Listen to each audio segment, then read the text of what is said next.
à toa que os anãos têm tanta afinidade com as rochas, porque quando os bichos querem, conseguem ser teimosos feito uma pedra. E é por isso que Sauron continua a aumentar o seu poder, enquanto faz com que o povo de Khazad-dûm se encha de ganância e cave cada vez mais fundo até alcançar um Balrog. Não, gente, esse não, esse aqui.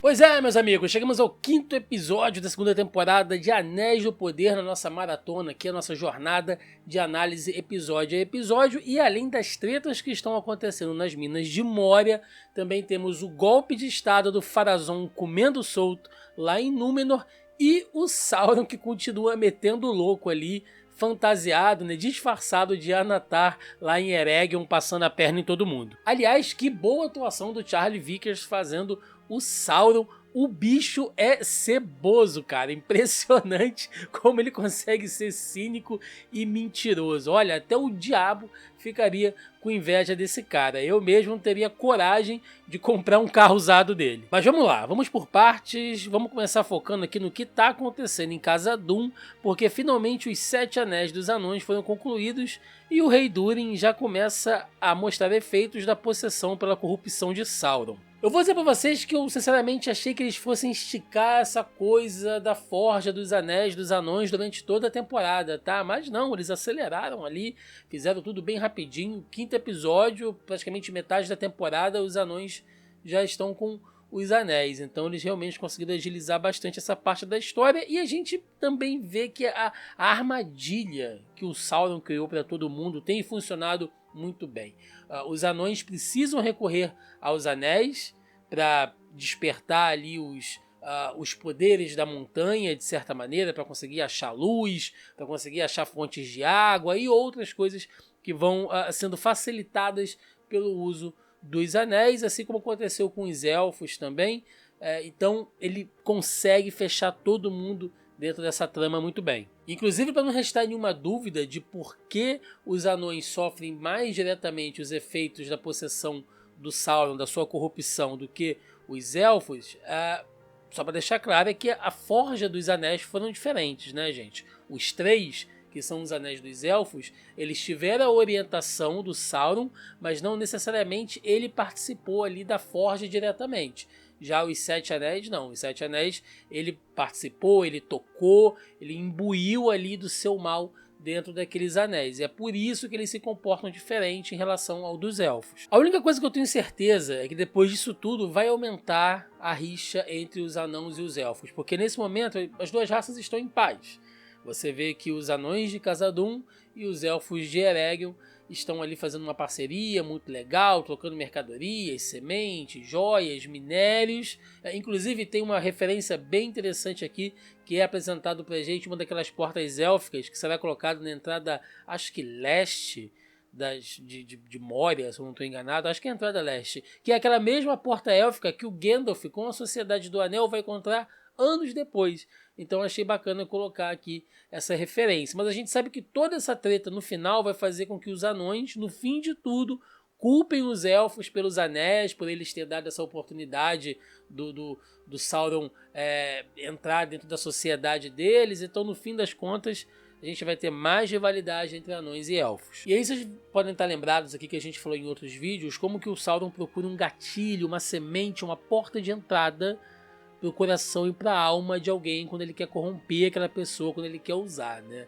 Ele fez isso com a nossa querida Galadriel, usando aquela ira, aquele ímpeto de justiça dela, aquela raiva que ela tinha pelos orcs, pelo próprio Sauron. Ele usa aquilo para manipulá-la. Ele fez isso com o Celebrimbor, usando o orgulho dele, a vaidade dele em criar os anéis, né? Em criar uma obra digna de Fëanor. Então, ele vai encontrando ali pequenas entradas e ele fez isso agora com o rei Durin através da ganância, né? O próprio filho dele, o príncipe Durin, ele fala, meu pai nunca foi assim, né? Ele nunca demonstrou nada assim, mas ele tinha alguma coisa de ganância guardada dentro dele e isso foi despertado pelo anel, né? Tanto é que você vê que ele já está mandando cavar a Moria além dos limites que ele mesmo estabeleceu anos atrás, e a condição dele de dividir os anéis com os outros senhores dos outros reinos dos anões, com que eles cedam metade de suas próprias minas. Ou seja, aqui a gente vai ver o auge da riqueza de Moria. Vocês devem lembrar que lá na Sociedade do Anel, quando eles chegam em Moria, o Gandalf fala, né, que Khazad-dûm foi o reino mais rico de todos, foi a maior glória que os anões já tiveram, porque aqui a gente vai ver realmente eles acumulando toda essa riqueza, né, conseguindo todo esse poder. E uma das coisas que eu mais queria ver nessa série era justamente isso, todo o processo de degradação de Khazad-dûm. Então a gente está vendo aqui o auge e o que vai acontecer até eles serem atacados ali, vão achar lá aquele Balrog que está adormecido lá desde a Guerra da Ira contra Morgoth. Então é uma criatura ali ancestral. Provavelmente depois a gente vai ter a invasão dos orcs, dos goblins, enfim. Todo esse processo eu quero ver na série. Inclusive eu acho que a próxima vez que reassistir Senhor dos Anéis, a gente vai ter uma visão diferente quando vê Moria detonada daquele jeito, porque a gente vai lembrar exatamente como ela era antes, né? Acho que essa experiência é muito legal. Mas falando dos elfos, o Sauron continua causando em Eregion. Ele vem maquinando aos poucos para tomar o lugar do Celebrimbor, enquanto coloca em prática o seu plano de criação dos 9 anéis para os homens. E é como eu falei no início do vídeo, a atuação do Charles Vickers aqui tá muito bacana, porque ele consegue manter aquele olhar cínico, às vezes ele se faz meio de vítima, às vezes ele se impõe quando ele quer, então ele varia bem, ele está interpretando de maneira magistral e às vezes, você percebe assim, algumas nuances, ele deixa escapar a verdadeira natureza do Sauron, como teve um diálogo que foi muito sutil, mas você consegue notar bem isso,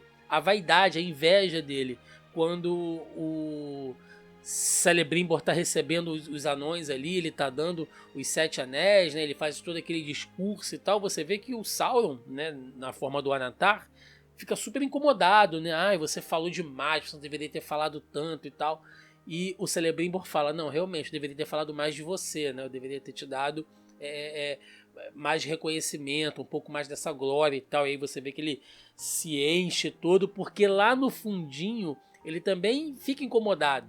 Né? Logicamente que o plano dele está funcionando, ele não pode se revelar, porque senão ninguém vai aceitar os anéis, se souberem que está vindo da mão do Sauron, mas no fundo ele fica ressentido porque as pessoas não estão reconhecendo que é ele, né? É aquela coisa do vilão, quando chega no final, ele faz questão de revelar para o herói os seus planos, para mostrar o quão genial ele é.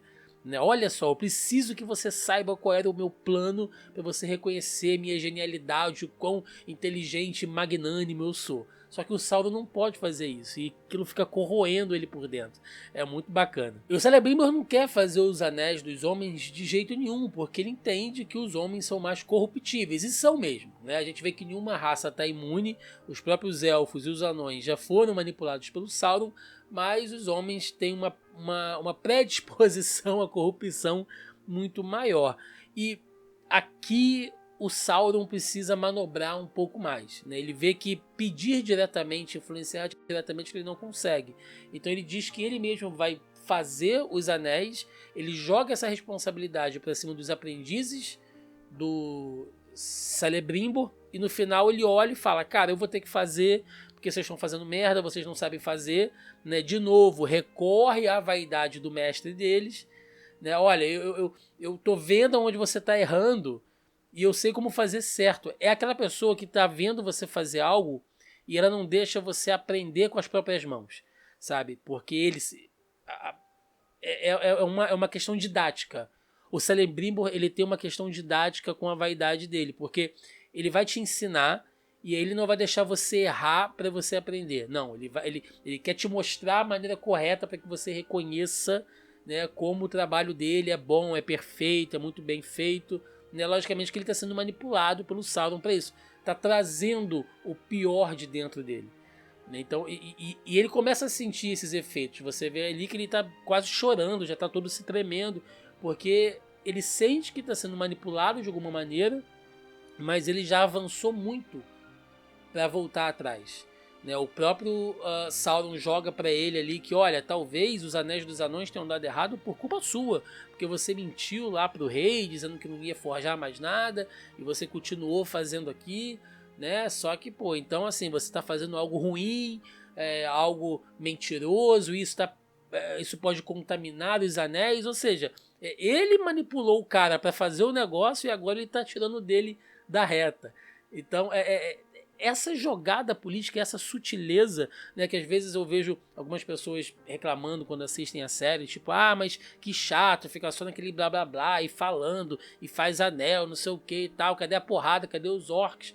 Cara, mas isso aqui é o cerne da coisa, sabe? É a corrupção, é a maldade tomando conta aos poucos ali. Foi tudo que o Tolkien fez questão de deixar bastante claro, sabe?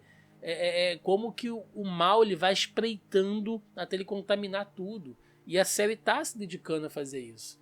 Eu acho bem honesto que o roteiro tire um tempo para trabalhar isso muito bem. No fim, o Gil-galad não sabe se ele manda as tropas élficas para Ereg ou não, né? Até a chegada do Elrond, que diz que, olha, tem que mandar, mas aí já não sabe se é tarde demais, porque os orcs já estão quase na porta da cidade dos ferreiros élficos.